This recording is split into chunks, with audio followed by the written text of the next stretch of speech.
हम श्रीनाथ जी दर्शन करने ही पहली बार 2019 में गए थे। अभी क्या चल रही है 2023। पहली बार श्री जी बाबा का दर्शन मैंने अपने जीवन में 2019 में किया। और प्रथम दर्शन करने के लिए जब गया तो लाल जी के सामने जब मैं खड़ा हुआ तो वहां बाहर वैष्णव थे, वो सब मुझे को बोले ये बोई वाले भैया हैं जिन्होंने गोवर्धनवास सांवरे गाया है। मुझे नहीं पता था ये पद वैष्णवों को इतना प्रिय है। मैं तो बस नाना जी की आज्ञा थी तो मैंने गा दिया। लेकिन नाना जी एक बात बोल के गए, बोले कृष्णदास जी ने जब ये पद गाया, चतुर्भुज दास जी ने, तो ठाकुर जी ने उनको आज्ञा की कि इस पद का नित्य गान करने वाले को मैं निश्चित प्राप्त हो जाऊंगा।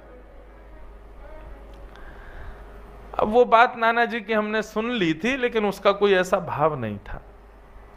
पहली बार नाथ द्वार दर्शन करने गए, उसके पीछे भी कारण ये था, हमारी सबसे छोटी बहन का ब्याह हुआ पुष्टि मार्गीय परिवार में, और वहां नियम है कि विवाह होते ही दंपति नाथ द्वार प्रणाम करने जाते हैं।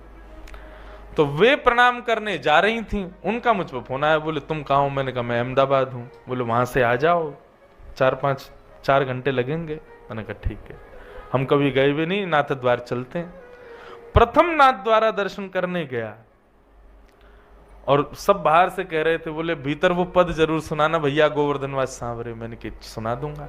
जैसे ही मैं ठाकुर जी के श्री जी बाबा के सामने गया, मुझे लगा ही नहीं कोई प्रतिमा है, ऐसा लगा कोई ग्वारिया बालक खड़ा है सामने।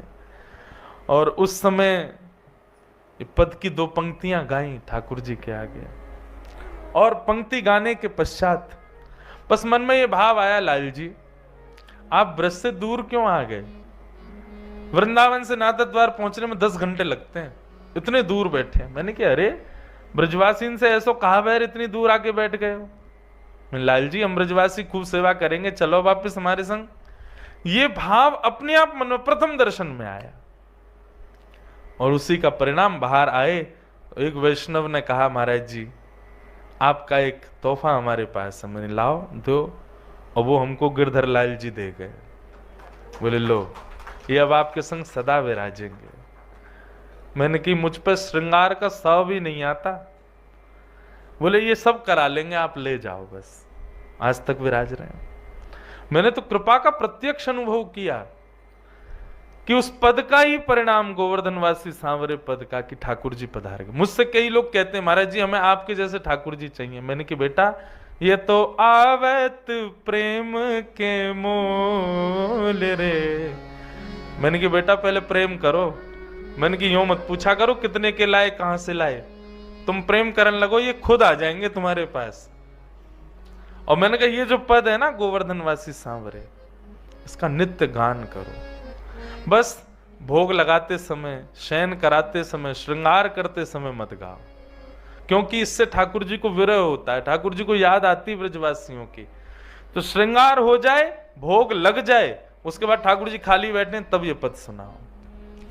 ठाकुर जी शयन कर रहे हैं और आपने पद गा दिया, रात भर बेचारे रोमेंगे, सुर सुर करेंगे नाक से ब्रजवासी की याद में।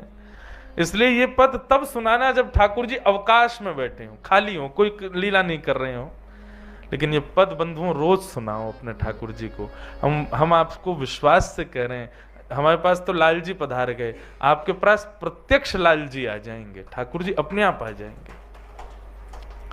भक्ति क्या है बंधुओं? चिंबक है, और चिंबक में जितनी ज्यादा पावर बढ़ाते जाओगे नाम जप और अपने साधना से, उतनी जल्दी ये चिंबक का आकर्षण करने वाले ये जो लाल जी हैं, ये दूसरी चिंबक हैं, ये आपकी चिंबक से आके ऐसे चिपकेंगे कि छूटाए ना छूटेंगे, फिर तो लिपट ही जाएंगे, एक ही रह जाएंगे फिर।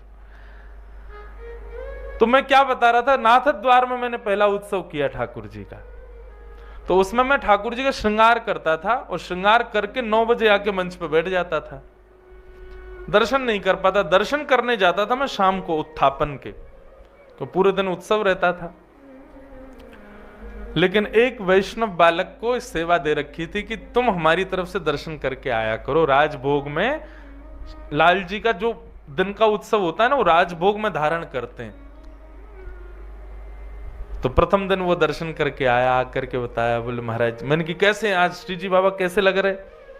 बोले आज ठाकुर जी ने नीलो पिछोड़ा पहनो है, ऐसे पीछे अपने ऐसे धारण कियो है, इतनी सारी माला पहनी है, ऐसा चौकटा है, और ठाकुर जी आज कांच की हटरी में बैठे हैं। और संभवतः उस दिन हमारे लाल जी भी नीले पिछोड़ा में, कांच की हटरी में, वैसो ही श्रृंगार, वैसो ही मुकुट।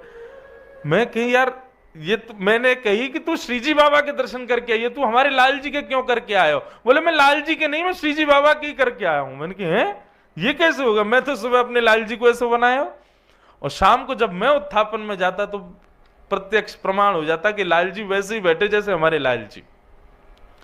मैंने कि चलो आज प्रथम दिन ठाकुर जी ने एक जैसा श्रृंगार किया, बिना पता, मुझे पता नहीं था, फिर भी ठाकुर जी का एक सा श्रृंगार। तो मैंने कि चलो लाल जी प्रसन्न है इस उत्सव से।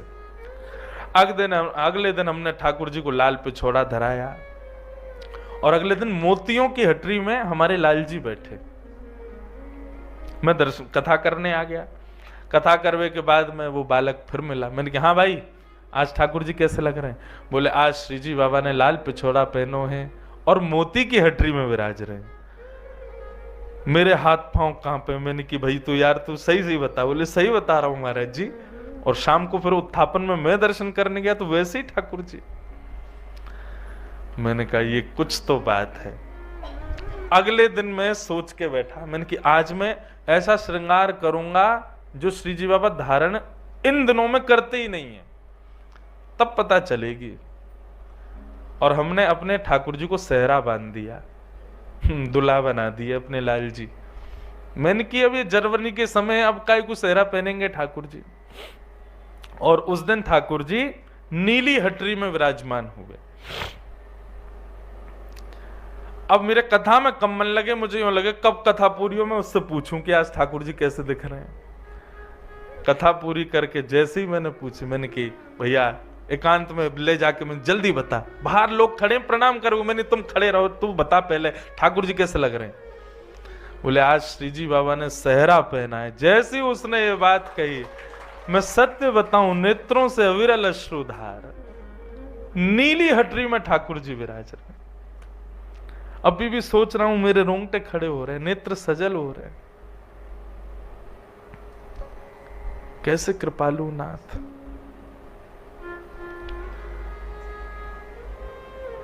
तो